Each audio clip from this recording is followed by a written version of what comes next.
Bismillahirrahmanirrahim. Assalamu alaikum. Welcome to the ninth lecture of Mechanics of Solids. In this lecture, we are going to discuss torsion. We are starting a new topic. Let's delve into the details of this topic. This is the roadmap we are going to follow in this lecture. Since this is a little bit complicated topic, so I have kept fewer topics for this lecture. So we'll just discuss the introduction to torque, the basic torsion formula, and some of the examples in which we'll apply these concepts. Now, what is torque? Torque is basically a moment that tends to twist a member about its longitudinal axis. Its effect is of primary concern in the design of axles or drive shafts used in vehicles and machinery. In civil engineering, torque is of concern on the edge beams. Like in buildings particularly, it is of concern on the edge beams. It is also of concern during the seismic design. Okay. Uh, Physically, what happens when a torque is applied to a circular shaft can be illustrated by considering the shaft to be made of a highly deformable material such as rubber. When the torque is applied to this, the circles and longitudinal grid lines originally marked on the shaft tend to distort into the patterns as you can see in this figure. The twisting causes the circles to remain circles. However, if you just take a look at each of the longitudinal grid lines, they have deformed into a helix that intersects the circles at equal angles. Also, the cross sections from the ends along the shaft will remain flat, that is, they do not warp or bulge in or out, and radial lines remain straight during the deformation. From these observations, we can assume that if the angle of twist is small, the length of the shaft and its radius will remain unchanged. The length and the radius are going to remain unchanged, but the material or the lines you can see in this on this shaft will shift a little bit.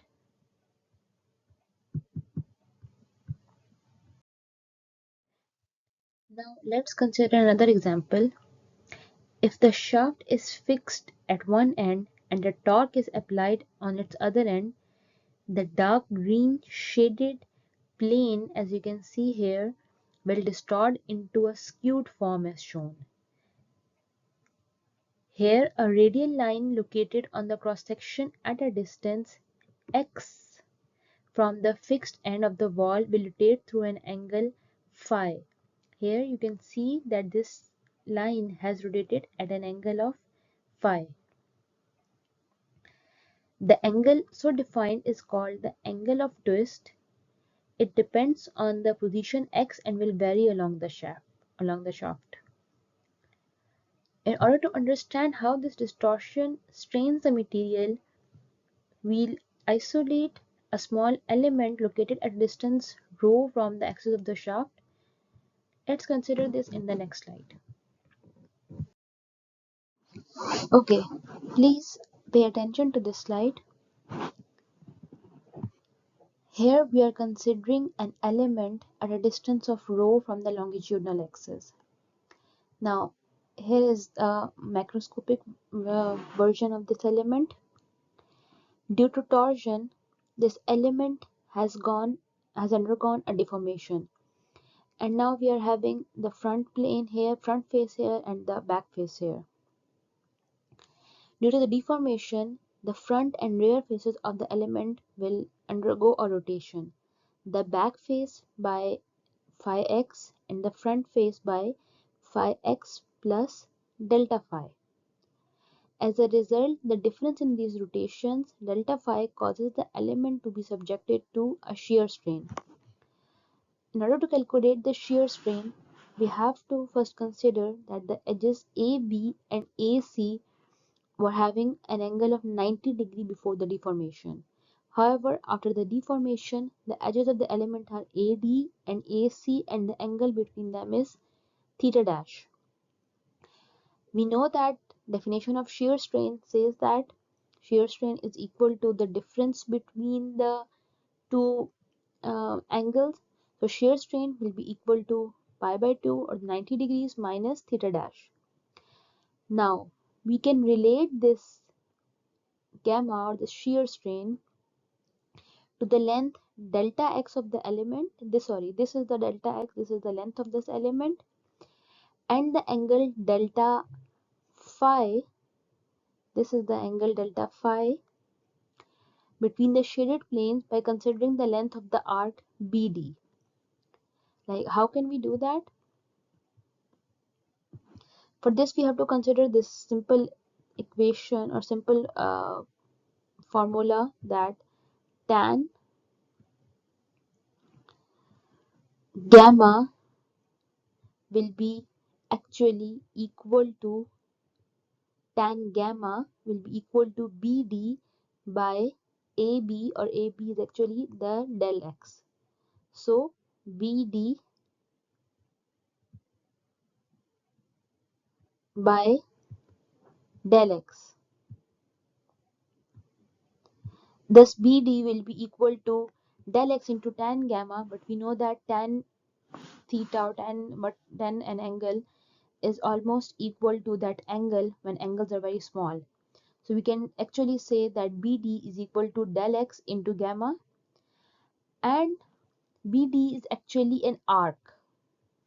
So an arc an arc S is equal to r theta. This is the arc length formula. So here we are having r as the rho and theta as the del phi. So BD is also equal to rho into del phi. Thus now we are having this equation, and if we let del x approaches dx and del phi approaches d phi, then we come up with this formula for the shear strain in case of torque. That is, gamma is equal to rho into d phi by dx. Okay, now we have another consideration. Since dx and d phi are the same for all elements located at points on the cross section at x, then d phi by dx is constant over the cross section, and this equation states that the magnitude of the shear strain for any of these elements varies only with its radial distance. Like, if an element is located at this distance, it will have a different shear strain. But all the elements which are at a distance of x and they have a constant distance from the longitudinal axis, they will have the same shear strain. In other words, the shear strain within the shaft varies linearly along any radial line from 0 at the axis of the shaft to a maximum gamma maximum at its outer boundary. Now consider this figure. We have a d phi here where we are having this radius as c, or the maximum radius, and this is dx. Now d phi by dx is actually equal to the gamma. Like, let's consider an element which is at a distance of rho, and this gamma over rho by similarity of triangle is actually equal to d phi by dx. And we know that the shear strain is maximum at this location, so d phi by dx or gamma by rho is actually equal to gamma maximum by c, and then gamma or the shear strain is equal to rho by c into gamma maximum. The results obtained here are also valid for the circular tubes. They depend only on the assumptions regarding the deformations mentioned here. When an external torque is applied to a shaft, it creates a corresponding internal torque within the shaft. Now we are going to develop an equation that relates this internal torque to the shear stress distribution on the cross section of a circular shaft or tube. If the material is linear elastic, then Hooke's law apply, and consequently a linear variation in shear strain, as we have discussed on the previous slides, leads to a corresponding linear variation in shear stress along any radial line on the cross section. Hence, tau will vary from 0 at the shaft's longitudinal axis to a maximum value at its outer surface. Now, by using the similarity of triangle, we can say that shear stress at any location within this radial distance will be equal to tau is equal to rho by c into tau maximum.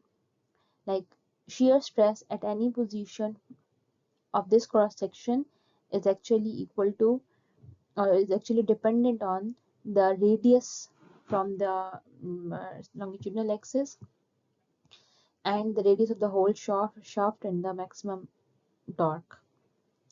This equation expresses the shear stress distribution over the cross section in terms of the radial position of the element. Using it, we can now apply the condition that requires the torque produced by the stress distribution over the entire cross section to be equivalent to the resultant internal torque at the section.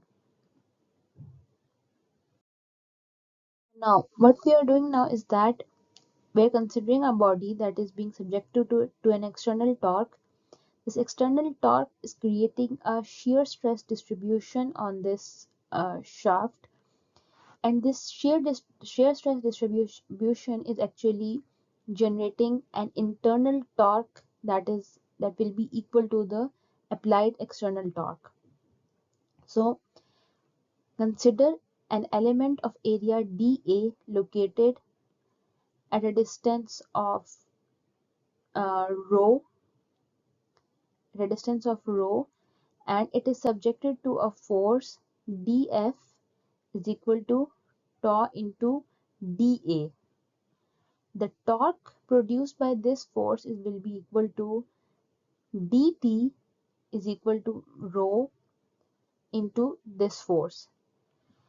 Thus, for this entire cross section, we'll have to take the integral of this equation, and if we take the integral of this equation and then we substitute the previously derived equation for the torque at any position by this equation, we have come up with this equation for the torque on the whole cross-sectional area. Since tau maximum by c is a constant, we can take it outside the integral, and the integral left within the expression left within the integral is this rho square into dA. The integral depends only on the geometry of the shaft. It represents the polar moment of inertia of the shaft's cross-sectional area about the shaft's longitudinal axis. We will symbolize its value as J, and therefore this equation can be rearranged and written in a more compact form, namely as tau maximum is equal to applied torque multiplied by the radius of the shaft divided by J, and J is the polar moment of inertia. The shear stress distribution at the intermediate distance rho can then be found as tau is equal to T into rho by J. So now we have come up with the torsion formula for a general circular shaft. The shaft has a solid cross section. The polar moment of inertia can be determined using an area element in the form of a differential ring or annulus having a thickness d rho and circumference 2 pi into rho. For this ring, dA is equal to 2 pi into rho into d rho,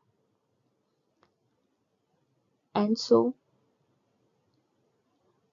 We have to put this into this equation, rho square into dA, and dA is actually equal to this circumference into the thickness of this element, and this integrating we have come up with this J is equal to pi by 2 into C4.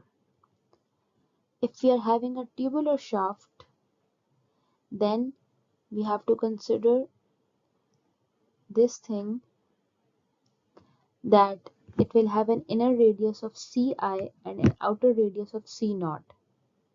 So its polar moment of inertia will be obtained by subtracting J for a shaft of radius Ci from that determined from, or a shaft of radius C naught or C outer. So the polar moment of inertia for the tubular shaft will be pi by 2 C naught 4 minus C I 4, or the inner radius to the power 4. The absolute maximum torsional stress is to be determined, then it becomes important to find the location where the ratio Tc by J is a maximum.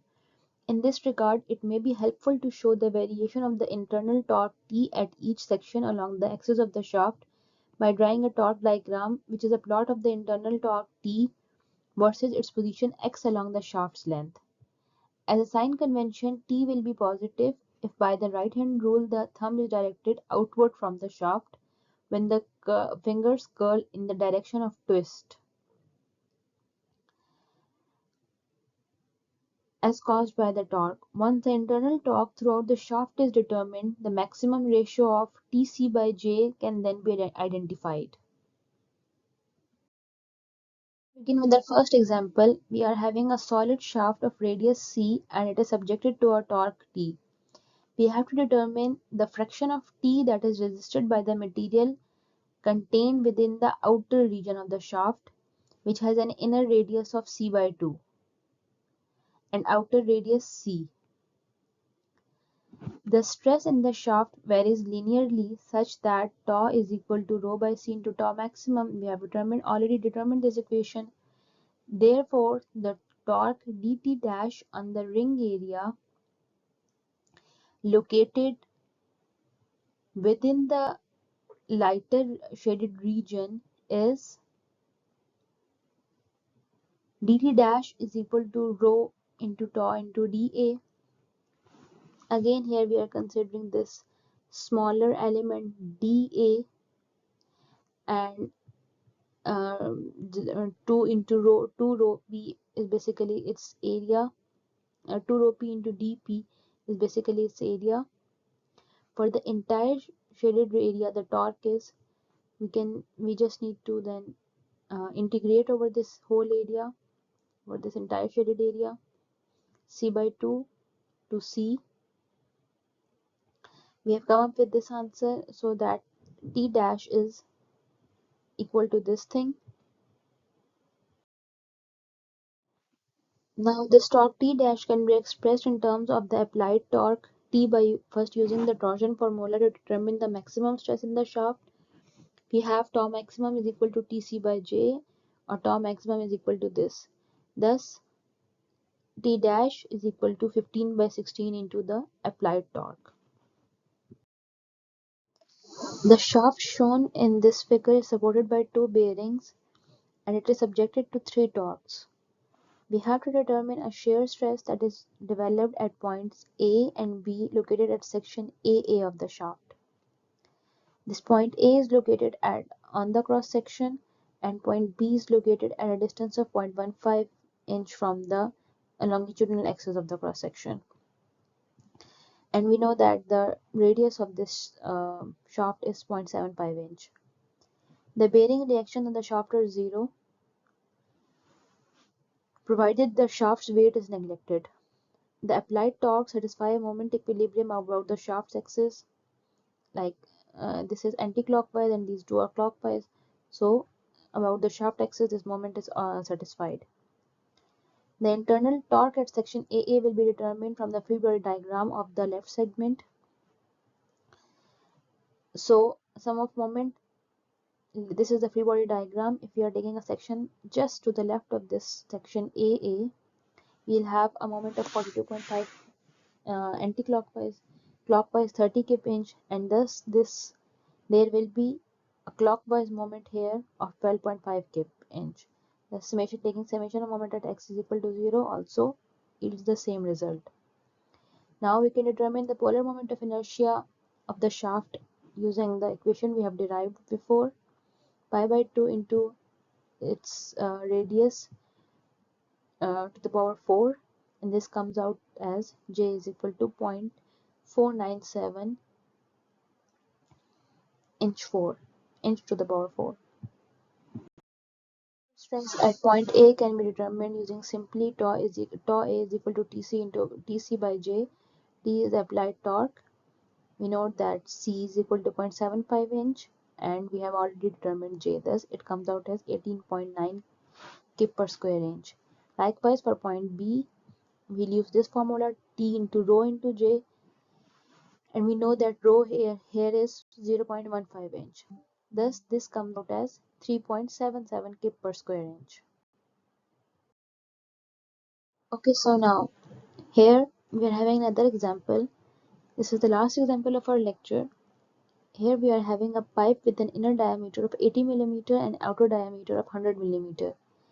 If its end is tightened against the support A using a torque wrench at B, we have to determine a shear stress developed in the material in the inner and the outer walls along the central portion of the pipe when an 80 Newton force is applied on the wrench. A section is taken at an intermediate location C along the pipe's axis. The only unknown at the section is the internal torque T. If we take a summation of moment along the axis Y, we'll come out as like this 80 Newton force multiplied by 0.3, 80 Newton into 0.2 meter will give us a summation or the total torque applied at point B, and this torque must be equal to the torque at point C, and this comes out as 40 into 40 Newton meter. The polar moment of inertia can be determined using the equation for the tubular shaft. So here the outer radius is 50 millimeter and inner radius is 40 millimeter. Thus the polar moment of inertia comes out as 5.796 into 10 raised to power minus 6. For any point lying on the outside surface of the pipe at a distance of 50 mm, we have this much torque, and for any point lying on the inside surface of the pipe, we'll have this much torque. Like we are just applying the simple equations we determined before. Tc naught, for the outer surface we have to take the outer radius, and for this inner surface here we have to take the inner radius 40 mm, and thus this simply gives us the torque on both the surfaces. The torsion formula can be applied using the following procedure. First of all, we have to determine internal loading. For this, section the shaft perpendicular to its axis at the point where the shear stress is to be determined, and use the necessary free body diagram and equations of equilibrium to obtain the internal torque at the section. Then we have to determine the section property. This means that we have to find the polar moment of inertia of the cross-sectional area. For a solid section of radius C, this is the formula for the polar moment of inertia, and for a tube of outer radius C naught and the inner radius Ci, this is the equation for the polar moment of inertia. Then we have to determine shear stress. For this, we have to first specify the radial distance measured from the center of the cross section to the point where the shear stress is to be found. Then we have to apply the torsion formula tau is equal to T into rho by J, or if the maximum shear stress is to be determined, then we have to apply the formula Tc by J. When substituting the data, we have to make sure that the units are consistent. The shear stress acts on the cross section in a direction that is always perpendicular to rho. The force it creates must contribute a torque about the axis of the shaft that is in the same direction as the internal resultant torque T acting on the section. Once this direction is established, a volume element located at the point where tau is determined can be isolated, and the direction of tau acting on the remaining three adjacent faces of the element can be shown. Thank you very much for listening to this lecture. If you have any questions, please post in the comments.